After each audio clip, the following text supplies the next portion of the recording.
This episode of Tech News Weekly is brought to you by Braintree Payments. Mobile app development can be complex, but integrating your payments no longer has to be.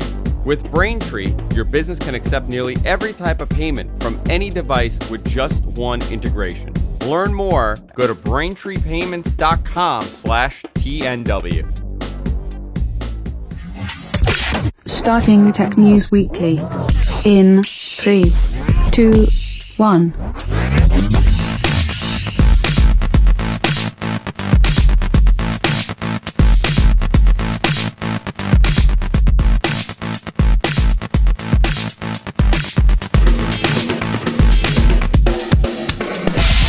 Hey everybody, welcome to Tech News Weekly. I'm your host, Andrew Zarian, and today we have a full panel with us for our very special 200th episode of Tech News Weekly. Of course, joining me, as always, the guy that's been here from day one, Suncast. How you doing, John? All 200 episodes. Oh, yeah. Boy. You've done more Tech News Weeklies than I have.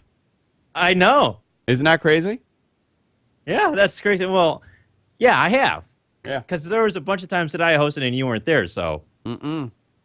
I was not there. You were joined by the one, the only, the man that runs Front Page Tech, John Prosser. That's me. Hello. John, we have to talk about Sunday. What happened on Sunday? What happened on Sunday? You tell me. I don't remember. I don't know what you're talking about. We'll talk about Sunday after my drunken, broadcast that I did. Yeah. Happy episode 200. Thank you. You're a cute boy. Not like to you. Not to you, the Suncast. Just the Suncast. And Congratulations, Suncast. joining us, I believe for the second time, Chris Farrell from Gonna Geek and a lot of other stuff. You do a lot of podcasts. You're on the Gonna Geek Network at GonnaGeek.com. You do ATGN. You do Nerd Alert News and the Starling Tribune. Is that it? That's it? I think that's it right now. There's another one I want to do. I just don't have time to do it. What are you looking to do? I want to do a Star Wars podcast. Oh, that's not awesome. that there's not 4,000 other ones out there. It'd just be fun. So you don't do a comic book podcast though, right? I don't do one. I used to frequently guest host on one, but it folded probably about 3.5, 4 years ago. Yeah, same time as currently mine. I'm not doing one. My comic book podcast folded about 2 years ago. Yeah. Yeah, it's hard. It's tough to stay on top of everything that would be in a comic book podcast because there's so much stuff published anymore. Yeah. So where do we begin? You know where I begin? Hang on. Yeah, let's go. I've never met Chris. I know. Hey, John, Chris, nice. You guys can meet now. Nice to meet you. Internet handshake. There you go. I just realized we've actually been sitting here like not recording the show, and I haven't said anything. So there you go. So You're just getting in the zone. Yeah. Right. So I'm not. I'm actually looking at Batman costumes. That's beside the point. Are you, at this very moment? Well, before the show. We see how important this show is to you. I know, man. Yeah. I know. That's Last the time beauty I of ever what have I you do. on here. That's the beauty of what I do with my show. I just talk tech news the whole week. So then when I do Tech News Weekly, we all get an email from John Bubb that has like the stories, but I've already talked about them, so I'm usually set. Usually. And I still don't know what I'm talking about, so I don't know what that says about me. So you know what happened? I actually got thrown off for a second. And I could talk about this. You know, these like crate companies, it's like the membership services have become a huge thing online right now, right? Like you could get a shaving membership, essentially any kind of membership that you can imagine. And half of them sponsor you. What? And half of them sponsor me, but I still pay for my membership. So I just signed up about a month ago about 2 months ago for a wrestling t-shirt membership club. This is one of them, and my shirt is really dirty because my kid was eating bananas and got bananas all over me. And I signed up. Be honest, you're messy. You're a messy I'm banana a eater. really messy banana eater. Oh, more messy than you think, John. And I just signed up for this thing. I was super excited. I just got an email saying that they're canceling it as of today. I got only one set of shirts. Literally, I had it for 1 month, and I was so excited to get this sign up, and they just canceled it. Probably because you've been their only customer and you just don't know it. You know what? Most likely, that's probably what it is.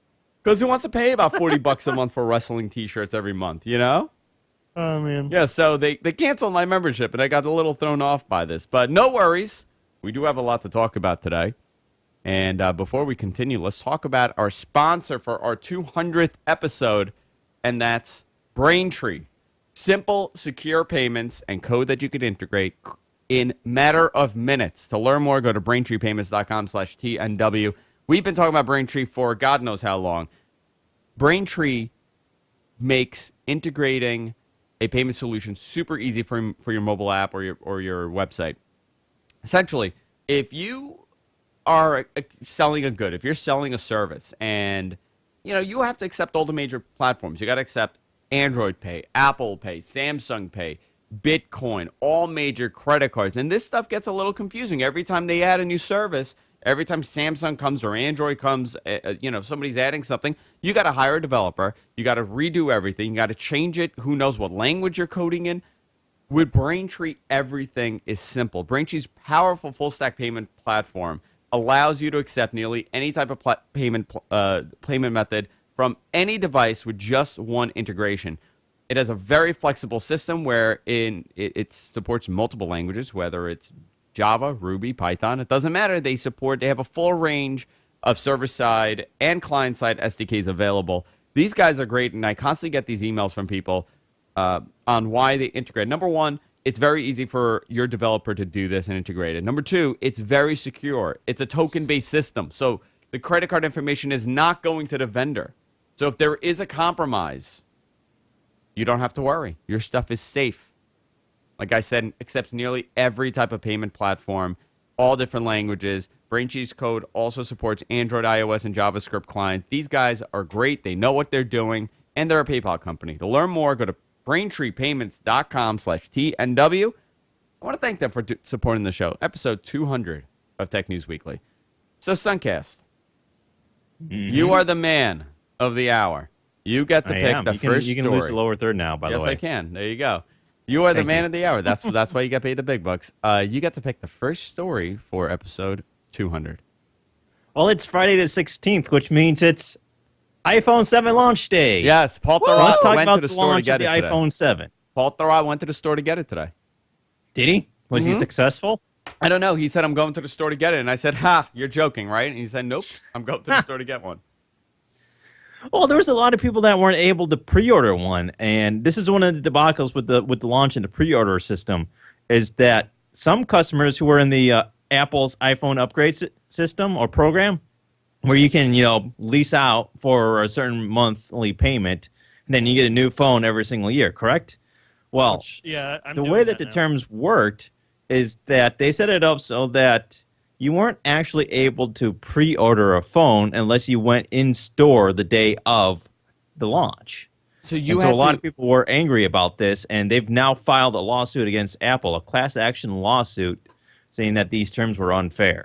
Meaning like it discriminated against people that can't go, or people that physically, people that were paying money to be a part of this program in order to upgrade their phone every single year, where they're making, they're giving $35 every single month to Apple to lease this phone, and then every year they're allowed to upgrade their phone. But in order to do that, to make it fair, they would have to purchase their phone the same day that they started the program every single year. Otherwise, they're paying more payments. They're actually paying more money every single month that they don't have a new phone. I know a lot of people are upset over this because technically you would want to get the phone. So are the people upset, the people that didn't buy the phone on this day and they didn't qualify? Like, who are the people exactly that are upset? Well, no, because Apple was not allowing them to pre-order from the website. Yeah. They were saying that if you wanted to get the new phone on launch day, you had to go in store. Okay, well, I might be wrong here, but I think that the whole iPhone upgrade program wasn't available online. This phone, the iPhone 7, is the first time they actually allowed you to apply and access that program on their website. Any other time you had to physically go in their store. That was the thing I remember about this program. So the iPhone 7 is the first time that they allow you to do this stuff online, which is what I just jumped into that. But before the iPhone 7, you had to physically go into the store to even apply for the program itself. So I'm wondering if like that's the issue here. Chris, what do you think? From what I'd read, part of the issue was that there's supposed to be a mechanism online where you could do it, but whenever they would go to that page to try and select their iPhone 7 upgrade, it would say, like, please check back shortly or something like that. So pretty much there is no capability to do the online upgrade. If it was ever supposed to work, I'm not sure. So their only course of action, if they want the phone, is to go to the store and go wait in line, where some people have been in line for 4 days already. That's crazy. That's really. I mean, first of all, I can never see myself waiting in line to buy a stupid phone that looks exactly the same way that it did last year.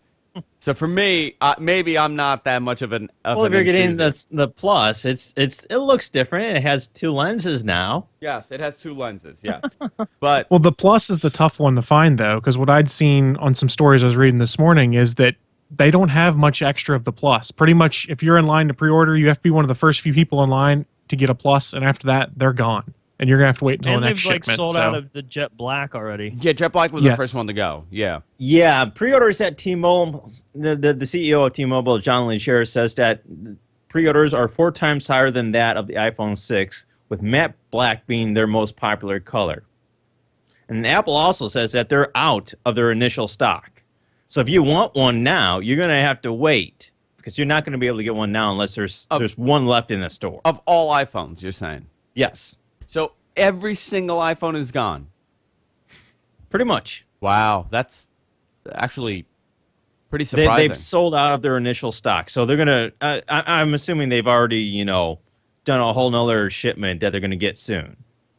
Right. So let me take down the Apple reality distortion field for a second. Is that because they did a shorter supply on this one, Yeah. a shorter initial Most run likely, because there were yeah. concerns over the removal of the headphone jack, or is it because people are like, oh, I have to have it? Yeah, that's a good question, right? I guarantee it's a supply thing. I mean, Yeah. we have that all the time with Microsoft. When Microsoft releases a new Surface, they're like, "Oh my God, we sold out in 24 hours," and they made like 20. So I think that's Well, that's yeah, the I issue mean, here. with the Surface app, but Apple, here's the thing: does Apple want to do that? Because it's all about beating last year's numbers for them. They want to say this was the greatest selling iPhone of all time, and they beat all their records and they shattered all the records. I'm sure what they've done is, they're kind of controlling on that initial weekend sale where they're not releasing 500 million phones onto the market. They're only Well, releasing, here's a fun fact, Andrew. Yeah. It is official. Apple will not be disclosing initial iPhone sales this year. Interesting. They're not going to do it. I mean, why? I wonder why. I don't know. That was a report that came out on like September 6th, I think, that they're not going to do it anymore. Initial or So- pre-order? Initial sales. So I guess they're going to wait till the first quarter, and they're going to say, well, this quarter was the greatest selling iPhone quarter of all time. I'm sure. And then they'll be like, well, what was the official number? And like, I Yeah. don't know. Yeah. Very, very interesting how they're going to do this. Anybody here There's buying also it? some issues with iOS 10. I don't know if you read about No, that. what were they? T-Mobile said that they had an update with their carrier update, and they were having issues with it, and were saying that, you may want to hold off on upgrading to iOS 10. And then there was an even worse problem where they have the ability to search for gifts now right in iMessage. And apparently, certain terms were bringing up porn, like hardcore porn. What do you mean? What do you mean? Hold on. What do you mean? Yes. There was like a My Little So- Pony GIF that would come up that was like a porno My Little Pony GIF is what I was seeing online. I was Where like, is are you it? kidding me? Yeah. Where is it If you- finding the GIF? The- Where is the it word- looking? there the was word one. "but" is banned. The word what? But? Yes. You can't search "but" in iMessage. You also can't search for huge, because if you search for huge, you get something not pretty. So where are they getting these GIFs? Apparently, what was going on is that it was just a generic search where they would look at Bing, go to Bing, and do an image search for GIFs based on that's whatever awesome. word you searched. That's fantastic. Let's see. And there was no I'm looking at- filtering whatsoever. I'm looking at this story. This is on The Verge. This is great. iOS 10 is surfacing hardcore porn GIFs in iMessage. A woman who emailed The Verge this afternoon says her 8-year-old daughter, while trying to send a message to her dad, was presented with a very explicit image of a woman giving oral sex to Yes. a well-endowed man. A well-endowed man. Her daughter hadn't the searched daughter for stumble anything upon that, though? explicit except for the word huge. I see the image. I'm gonna message you the picture. Okay, you do it. On iMessage? Yeah. I see the image come up, and I'm like, holy shit, whoa, whoa, whoa, that's a hardcore porn image. Tessie Bethany, whose daughter discovered the image, tells The Verge by phone, I grabbed the phone from her immediately. She typed the word huge, which isn't sexual in any way. It's just a word, not like butt or anything. Oh my god, Gypster! That's amazing. Yeah, I got to see this picture. Did you send it to me? I did. I sent it to your Skype. Okay. Let's see. Oh my god! Oh, that is a very well endowed man. Is this the actual thing? Yes. This is like the actual message that girl did, or? Well, I don't know if it's the actual message, but it's the image that came up when you searched for that Oh my word. god, that's freaking awesome. Oh my god, that's awesome. Not for the 7-year-old kid. No, not for the 7-year-old No. kid. Other nude images are accessible through search of misspelled body parts. Though we could see quite explicit. So if you write if you misspell a genital, term for a genital, it may pull up pictures of your thing. This is awesome. Your thing? Your thing, John. Your thing. That would not surprise me.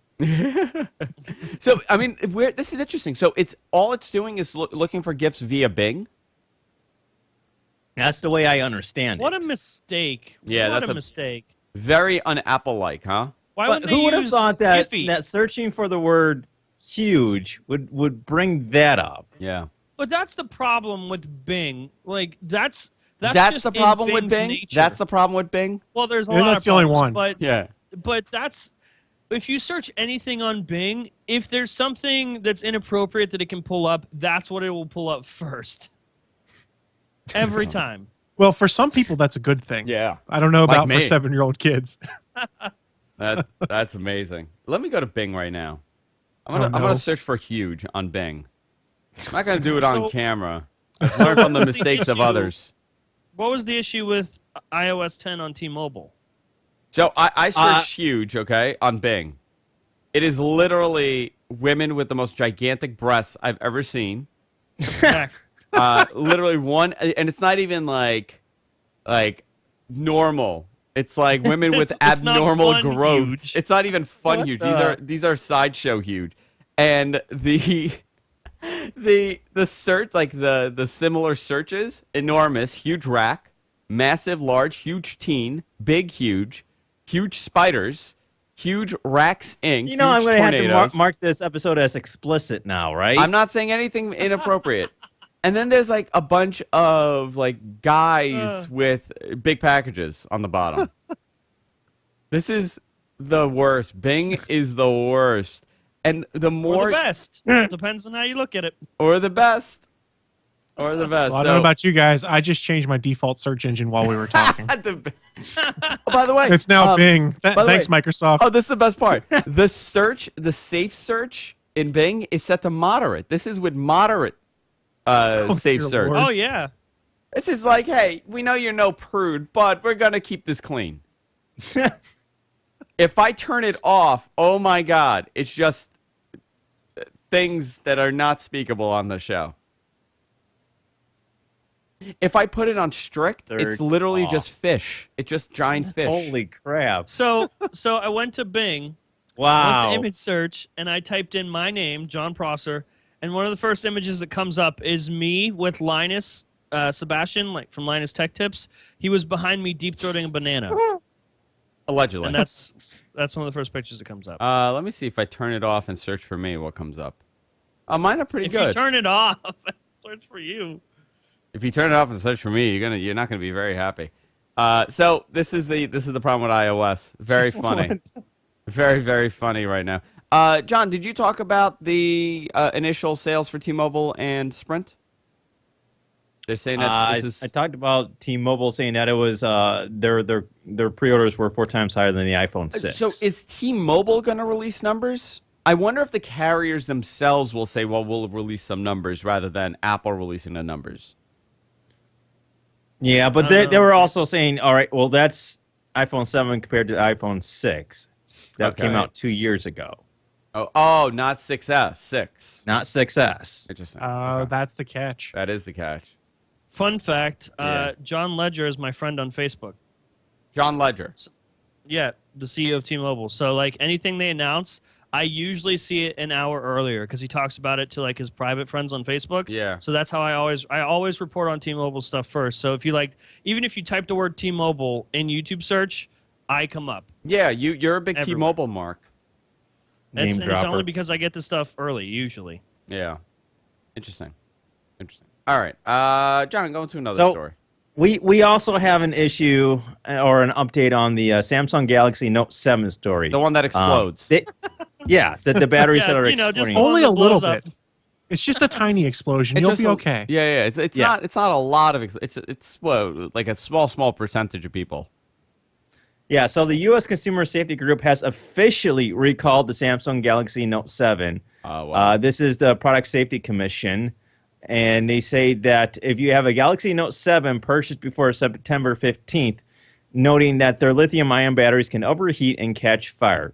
This follows the involuntary recall from Samsung, and Samsung says that they have received 92 reports of overheating batteries and 26 reported burns, and 55 claims of property damage as a result of these malfunctioning batteries. Yeah, so their answer to this, so they have issued a recall. this is funny.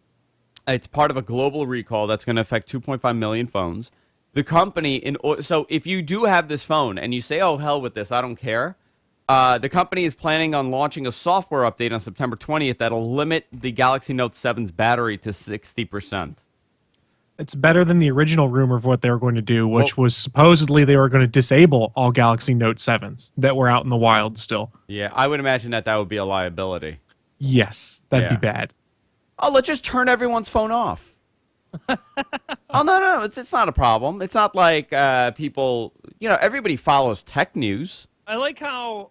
So I read the initial report from Samsung where all they said was, we're recalling, but let's be honest, only like 26 people got burned. Where they completely just ignored the fact that like 60 other property damages happened from this phone. Yeah. It's up to 92, still caught I think. fire. Oh, it right is up now. to 92. Just no You're one's right. face was near. Yeah, Samsung, it's 92 reports of overheating batteries. Right. Mhm. So Look, that's there was- property damage and burned faces. Yeah. I read reports of like a few Nexus 6Ps overheating in the Nexus 6P subreddit, and I was like, okay, let me switch to a different charger now. I was that worried about it. So I can't imagine if I had a Galaxy Note 7, I'd feel comfortable plugging it in and walking out of the room.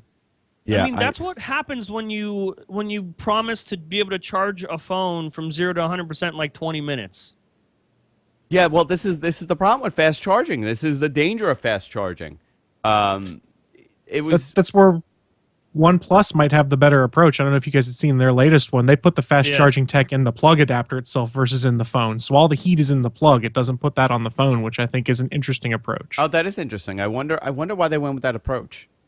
Less wear and tear on the hardware. Yeah. Yeah. And Yeah. you can actually keep using your phone and have it fast charged at the same time. Because I guess if you have like one of the current quick charge phones or things like that, when you're actually using it, it doesn't quick charge. It goes to standard levels because of the heat problems it has. It doesn't want to put extra load on the processor and have your phone melt down. I've had Heat is the enemy of all electronics. I Yes. thought it was you. I thought you were the enemy of all electronics. I've been living a life of a lie. No, I know that Samsung has had a lot of issues with fast charging because I have a Galaxy S6 and an S7, and my S6 would constantly overheat when I would do fast charging, and I actually had to stop doing it because this phone was overheating, and I would get that little prompt that said you have to go into cool down mode, and then it went away. It just stopped doing that, which was strange all on its own, but They're having another issue too, where the S Pen is getting stuck stuck where? Inside? in the phone. It just doesn't come back out. That's terrible. This is Yep. tough for the Galaxy Note 7. I mean, it came out, it's got all these great reviews, and then everything just starts going to crap on it. The pen's getting stuck, it's blowing up and catching on fire. And then they lose all the lead they had over Apple on it because that was their thing. We're going to beat Apple for our Note 7. Yeah, not anymore. You're recalling 2.5 million phones. This super sucks for them. Yeah. So the phone itself, I don't know. I know a lot of people that wanted the phone, and they bought the phone. I feel really bad for these people that now they have to go back and return their phones. Do they have new ones in stock? Like, what's the turnaround? So I was researching some of that before. Oh, sorry, go ahead, John. No, you're good. You're good. I want to hear Chris. All right. So I was researching some of it before. Different carriers have different approaches for what they're doing. I think Sprint had said they will loan you a phone of a comparable type until the Note 7s are replaced. AT&T had said you can trade down and exchange all of the accessories you've bought to get a Galaxy S6 or 7. So it really varies on what the vendors are going to do for you. Samsung has recalled them all, and my understanding is there's not any of the fixed ones back yet. They are still yet to ship, but I could be wrong. Interesting. Yeah, and the ones that are fixed are going to ship with a blue S on the box. Oh, so that's how you're going to know? Yeah. Yep. Those are the fixed ones. This article says that they're officially recalling every single Note 7 purchased before yesterday. Yeah. It's bad news, man. Bad news for Samsung. So every single phone that any single Note 7 that somebody has bought has to be returned. Yeah. And that sucks, too, because Samsung refused to work officially with the government. They just personally recalled stuff, and that was so Because sketchy. do you know why? Do you know why they did that? Why? Because if they issued an official recall, it would have been a terrible. They would have hemorrhaged money. I mean, tremendous amount of money. So they tried. I mean, they've already lost billions of dollars because of this. Well, now they have, but initially they didn't want to issue an official recall, a global recall. They wanted you to voluntarily bring it in, because if they did do that, there's a whole bunch of stuff that goes along with doing something like that. So this is obviously a big deal for Apple now. They're like, hey, Samsung's hurting. Is this a big deal for some of the other Android cell phone makers? Because Samsung's been the big dog on top of everything, has been dominating everything. If you're HTC that's been having a rough go of it for the last few years, is this your opening? Yeah, I wonder. What do you think? There might be a small opening there, but I still think Samsung has better phones than HTC. And Even with that's this the thing, issue, too. they'll get the issue fixed. They still have that other manufacturer of batteries that work just fine. So the problem will be fixed, and I don't think it'll repeat. I don't know about not repeating. I think we're going to see a lot of these type of issues happen. Battery technology, if you really look at it over the last couple of years, we've kind of cheated at improving battery life, by just improving the battery life, not the technology. Fast charging is a really cheap and dirty way to kind of make people happy. I think the faster we charge, who would have thunk that it's a bad thing for your phone to kind of go from 0 to 100% in 5 minutes? You know what I mean? Like, we are still experimenting I told and learning. you that story where I plugged my iPhone 4 into a car battery. Yeah, and it blew and up. It exploded. Jeez. That's awesome. That Yeah. was dumb. But no, I can charge my iPhone in probably about an hour. Is that too long to wait to charge? I don't think so. I mean, I'd rather just have solid battery life. I don't care if I have to charge my phone for an hour. If I know, guaranteed, it'll last all day. Fine, you know what? whatever. If I could get an extra hour or two out of the day, I am willing to give up a fast charging. Like the fact that you could charge your phone in 45 minutes. I don't care for that. I want my phone to last. I don't want to constantly be thinking about its life.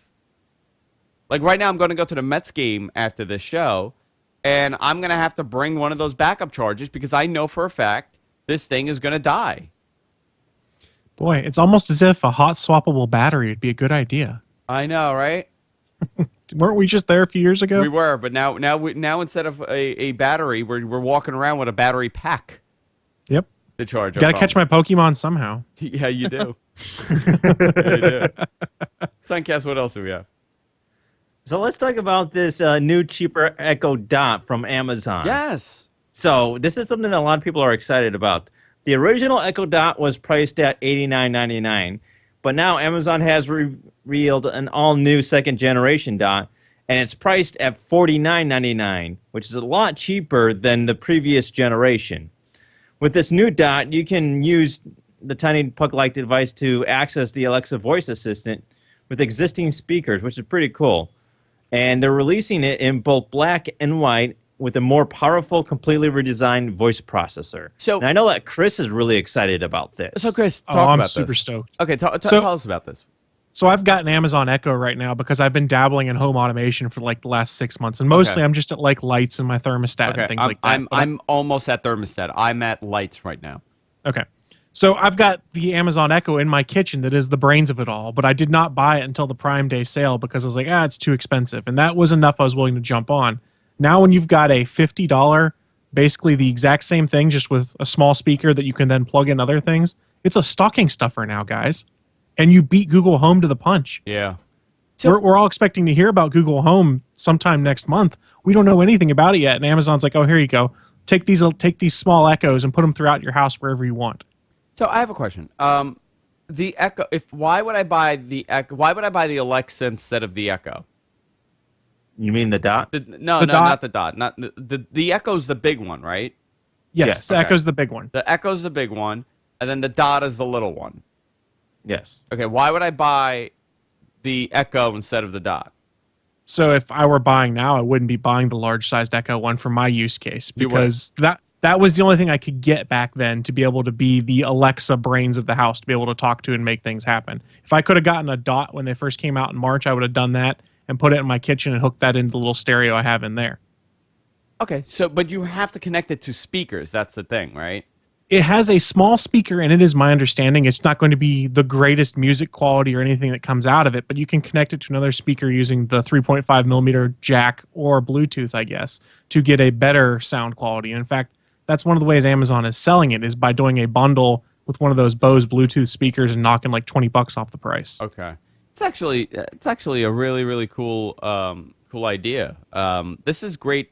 See, I would get this. I would get an Echo for my living room, and I would get these as companions. That's what my current plan is right now. I've got the Echo in my kitchen, and I'm going to put a Dot in my home office downstairs. I'm going to put one in the bedroom upstairs. So then on any floor of the house, I can change the lights or I can change the thermostat. It's a total first world problem it's solving, which is I'm too lazy to go and turn on a light switch. Yeah. But I'm totally intrigued by it because I'm a tech geek, guys. Yeah. I like playing with new toys. Who doesn't? John Prosser, are you interested in this? No. You don't care. No, I wish I could say that I do care and I'm interested, but meh.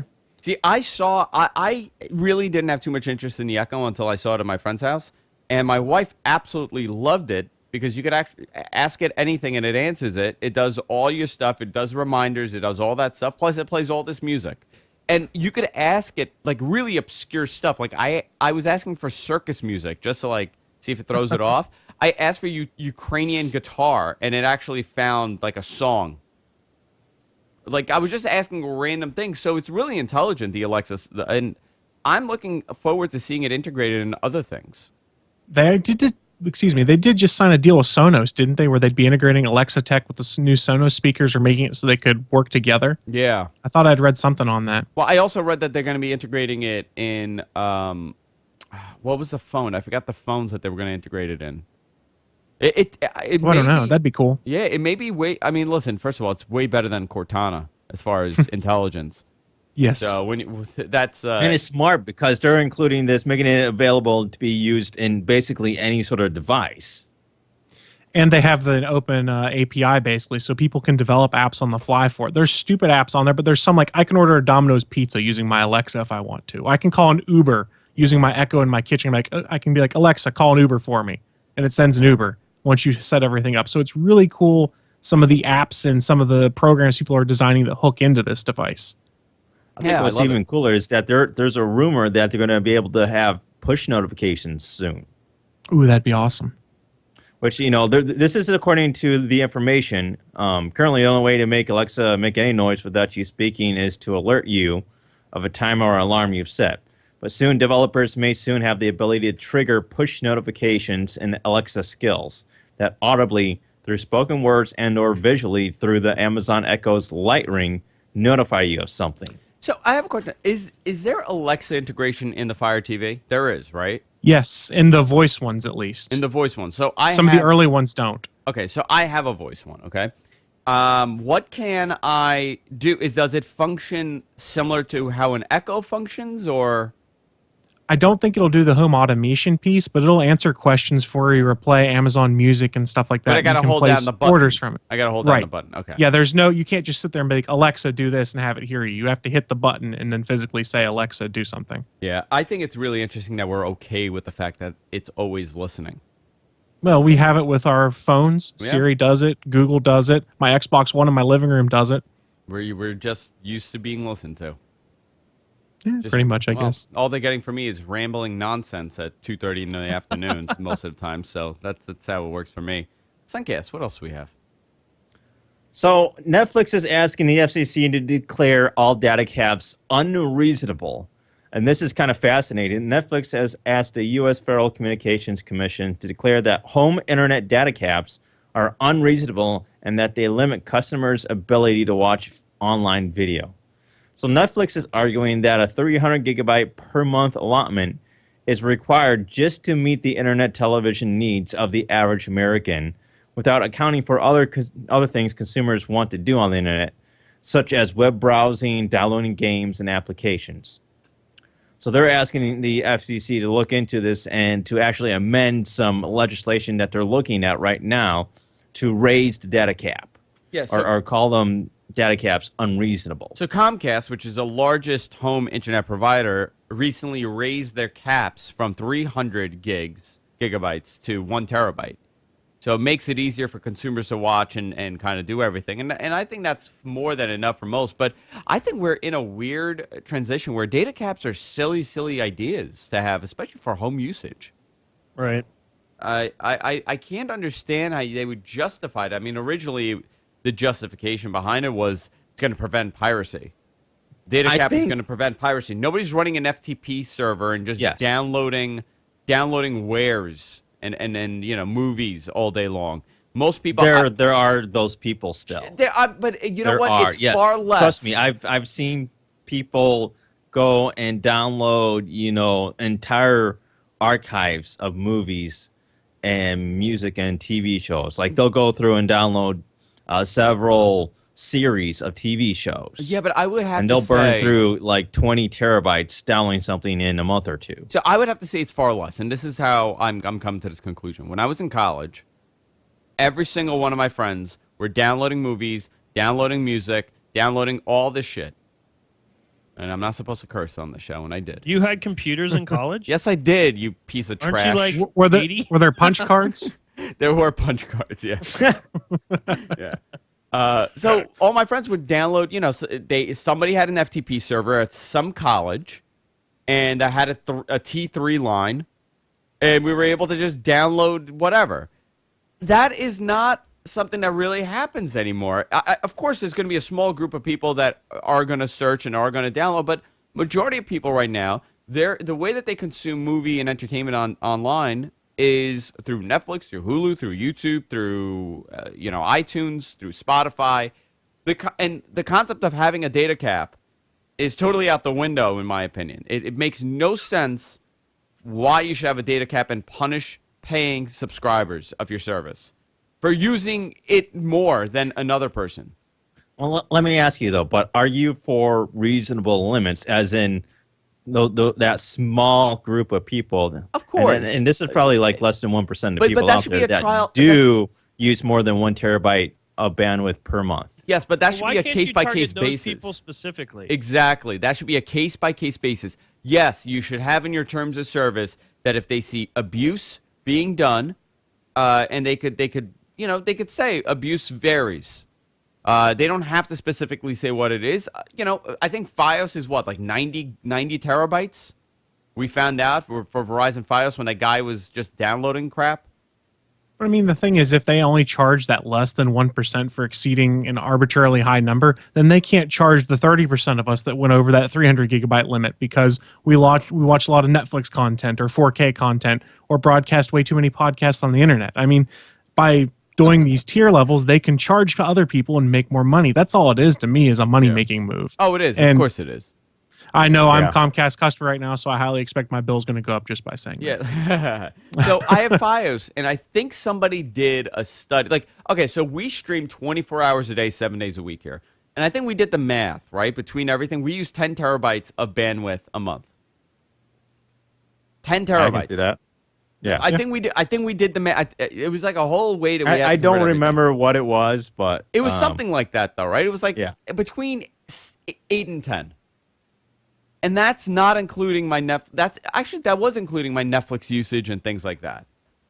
I find it very difficult for anybody to go over 10 terabytes. I think if you're going over 10 terabytes, John, could you go over 10 terabytes, Suncast? No. No, it's very difficult. I don't think I even go over a terabyte right now with what I do. Okay. I checked my stuff. I get because about. I do a lot of uploading and downloading of videos for GFQ. Yeah, you do. Chris, do you know what you're doing? So I actually checked on Comcast just recently, and I was at about 560 gigs last month, and I average about 400 to 500 because I do offsite backups of all my stuff. So that's part of what helps make mine go up so high. So that 1 terabyte limit, I'm probably never going to hit unless I really screw up and have to recover a bunch of data. Yeah, so it's not this, and we're heavy users, right? Like I consider what we do very heavy users. Majority of people are not going to approach this, but 300, when it was 300, a terabyte is something that's approachable, very approachable. I was glad they never enforced the 300 gigabyte cap where I live because every month I was over the 300 gigabyte cap for like the last year. I have a friend early I know on. there's.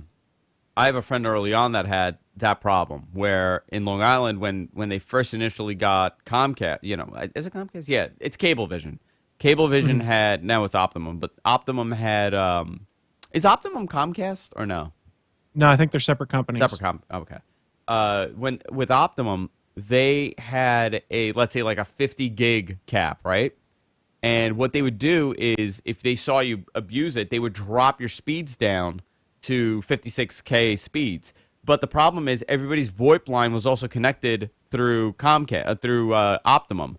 So nobody could take phone calls. Oh, no. And it ended up being a major problem initially, and they had to kind of change the way that they do these caps because people couldn't make phone calls. It was one person that tried to call 911, and they couldn't. So it's a weird thing.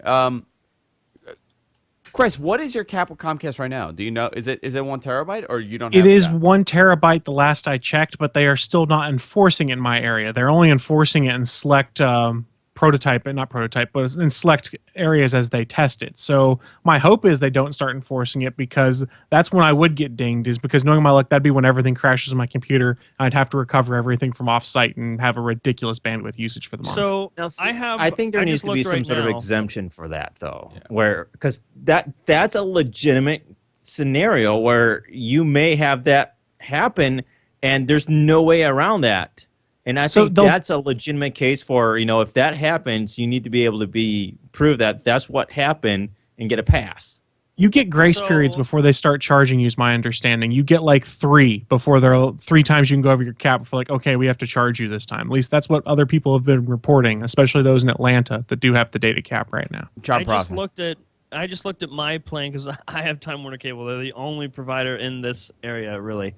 I used a terabyte last month, and I'm already at 500 gigs this month. So I was curious, like you guys were talking about caps being at around 1 terabyte. So I was like, oh, well, that sucks. So I looked for caps, and there's only a cap on like the lowest tier for Time Warner Cable plans. So I don't have a cap on my plan. Well, what's the cap on their low tier? A terabyte. Okay, so it's a terabyte. Okay, interesting. So there you go, tiered plans. This is what this has been the argument for a long time, right? Do we want tiered plans like this for bandwidth?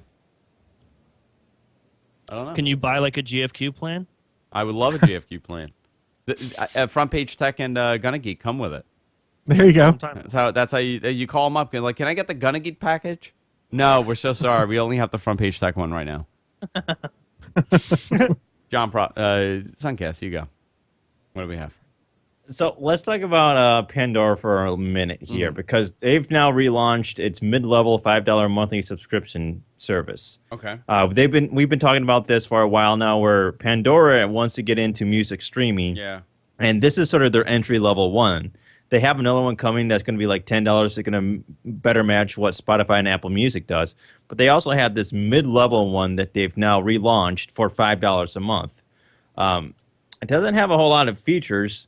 It's basically Pandora Plus, which aims to have a middle ground streaming automated radio playlist at a discount, but offering a few new features than the previous version to make it less of a compromise. So first, you're going to get like a predictive offline mode, which will automatically switch over to a user's top station when a device loses signal, which is kind of neat. The second is that it lets users replenish their limited supply of replays and skips by voluntarily watching ads. I'm okay with that. What? That sounds so lame. So does It's anybody stupid, but- So lame. does anybody pay for Pandora? I mean, I know a lot of people that listen to Pandora, but Back I don't in know the anybody day, that actually dude, pays for Pandora. Pandora One was like the $5 plan. That stuff was awesome, like back in the day. I know that. Well, number one, when Pandora was like number one in music streaming, it was great. Pandora One was great. You got more skips and no ads, and it was great. I paid for it. $5 a month was super easy, and back then Pandora was top of the line go-to service.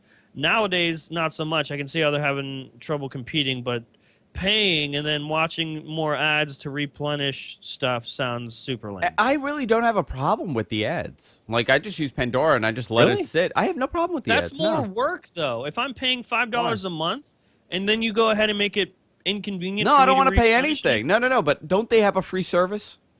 Yes. Pandora is free internet, like radio. Okay. Yeah. So what is the problem with just listening to it and having the free service? There's There isn't. ads, It's and when you you're have very paying limited $5 a skips. month and you're still getting ads. Yeah. That they're really queuing it up though, because there's a $10 plan coming soon. I think they're wanting more people to go and do the $10 plan, which is more comparable to like Spotify, Apple Music, Google Music type things. The $5 plan is we don't really want people on Pandora One anymore, so let's put this Pandora Plus in there and wipe it out. That's how it comes But off to me. Here's where it gets interesting, because I've been talking about this on my show for the past week. Amazon's doing the same thing. They're about to do the same thing after Pandora does theirs. So Pandora's is going to be $10 a month to something like Pandora, or not Pandora, Spotify or Apple Music. Amazon's going to do the same thing where they have a $10 plan that does the same thing as Spotify, Apple Music. But if you have an Echo, you only pay $5 a month. But you already get a bunch of free music if you're an Amazon Prime subscriber though too. Right, you So do, I don't know yeah. how they're going to work that one out. And by the way, the Amazon Prime music is actually pretty decent. It's not terrible. Yeah. That's what I thought too. I was surprised at the level of music that they gave away for free on that service. John, you use Spotify, right, Suncast? Oh, I love Spotify. Yeah. So I have it too. I and- wish they would sponsor us. Yeah. Spotify, if you're listening. Yeah. give him your shekels. Give him your rubies. He needs it. Hi, do you know my friend Suncast? He wants, he wants I your don't money. have Spotify Premium, so if somebody wants to buy Spotify Premium for me, I'm all for it. Let me know if that's that me works. looking at everybody in the chat room right now. Yeah. So Just remember all the work Suncast does for you. he does do a lot of work for us. He does. He's a good boy.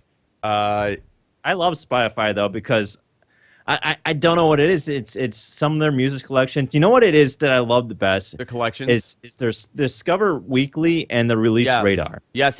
I love those finding two new features, stuff. and those are my two favorite features. But then it's also the fact that I can do that, discover new music. But then I can also create playlists and just based on this great music, and I can have these playlists that are just awesome to listen to, and I can have like 20 songs I can just listen to, jam out while I'm working or something. I don't have to worry about what's coming up next. Yeah. So I like Spotify because like the other night I was having a glass of wine and I was going through my friend Dara, the Skinny Pig NYC. She's awesome. Big time Instagrammer now, big shot. How many followers does she have now? I don't know. It's insane. So she, I was going through her playlists because we have similar interests in music. So I was literally just going through her playlists and adding them to mine. You were stalking her. I was stalking her. I actually just messaged her right now, and I called her a piece of trash. Literally, this minute, I go, "You're a piece of trash. You're still a piece of trash," was my exact words. So I go, but I like to do that. Like, I like to see what other people have in their playlist, and I also like their discoverability for new music. You know, if I want to just see what the top 40 songs are in the country, I can. I like that. I feel like it's a very different experience from Spotify and Apple. From Pandora and Apple, I should say. So I'm a fan of Spotify. I just don't know what the future of internet music is. Is it going to be a playlist on a station, or is it going to be what you and I are selecting and playing back? I'm curious. I think you have to do both. Yeah, I guess so. Right now, for Because, me, for it's just, instance, sorry, go ahead, John. right now for me, it's just the ability to create a playlist that has a bunch of songs that I absolutely love, and just go through them while I'm working and not have to worry about, is the next song sucky, and do I have to go pick something else out? Yeah. I'm trying to see here on my Spotify while we're doing it, but I can't get it to load on the Mac. That's what happens when you run a Mac, I guess. Nothing works. John, do we have anything else? That is it. That is it. Hey, John Prosser, what happened on Sunday night? You want to tell us? You want to Your tell the podcast? audience? Because, yeah, my show. What happened? Did you watch the late night one, or no, just the first one? Yeah, the one that where you had call-ins. Yeah. Insanity. Insanity. I think I would pay monthly if that was guaranteed. If I could do that show every month, you would pay money for it. I would. Why is that? It was fun. Because he's a degenerate, just like It's you. just worth it. Yeah, it was a lot of fun. I had a lot of fun doing it. I just wanted Well, to hasn't it since been permanently archived? It is permanently archived. Yep. Yeah. So if that really gives you any details about how that show It's in the vault, guys. We have a couple. We only, in the last 8 years, we only have about 5 of these in the vault, and this is number 5. So we'll see what happens, if it'll ever come out. Guys, thank you so much for joining us for episode 200. If you like what we do, help us out. Use our Amazon link. Go to gfq.co/Amazon. Bookmark it. Guys, Go bookmark get yourself it. a few dots. Go bookmark it. And then every time you make a purchase, click on that link, and we get a small little credit from it. We make a couple bucks. It helps us out in the studio. We have a lot of upgrades and improvements to do. We're changing some lighting. It's a lot going on in here. I'm going to do the wood panels behind me, I decided. Cool. Yeah. That'll be neat. Yeah, I'm going to do the wood panels, and then I'm going to do different lighting. So I'm changing the set a little bit. Guys, also, if you want to help us out and fund us, you could do so by going to patreon.com/whatthetech and funding us there. Let's go down the list of plugs. John Prosser, Front Page Tech. Doing a podcast almost every day, right? Doing something every day. It's not a podcast, but yeah, every day. You're doing your YouTube stuff every day. My YouTube stuff. Big yes. time YouTuber. YouTube.com/frontpagetech. Big time YouTuber. Front Page Tech. And people can follow you, John_Prosser on Twitter. Yep. Of course. And we have Chris. Chris, second time here. Thank you for coming on. I got to have you more often, really. Well, thanks for having me. It's always fun No, getting to do seriously. stuff like this. I love it when you're on. You have a lot of great insight. You can find Chris's what Chris is doing, a whole bunch of stuff on the Gonna Geek Network, GonnaGeek.com, podcast ATGN, Nerd Alert News, and Starling Tribune, and maybe some more stuff coming down the line. Oh, there could always be more stuff. What's I got time, right? You got plenty of time. And what's your Twitter is? What's your Twitter handle? My Twitter's at the Chris Farrell. Okay, perfect. Guys, go follow these guys. They're great people. And, of course, Suncast, at Suncast on Twitter. The guy that runs the ship here at the GFQ Network. You steer the ship into the ground. I'm actually... No, that's your job. No. You are just blindly following me and not jumping ship. We are going down with the ship. It's like the Titanic. So We is this refuse my to warning leave. that I should go do something else, like Gonna Geek? Well, you Or Front have been. Page Tech? You're experimenting. You're in that phase right now. You're experimenting with podcasting. I love seeing you on Gonna Geek, by the way. I think it's great. I think it's great that we have this little community that everybody does everybody's podcast. You know, there's this bridge between Gonna Geek and GFQ, and there's the Diamond Club and GFQ. I think this is awesome, and we're all working together. It's this beautiful, beautiful world that we live in. It's perfect. Guys, that's it for this week. You can follow me on Twitter at Andrew Zarian, and we'll see you all next time. Bye-bye for now.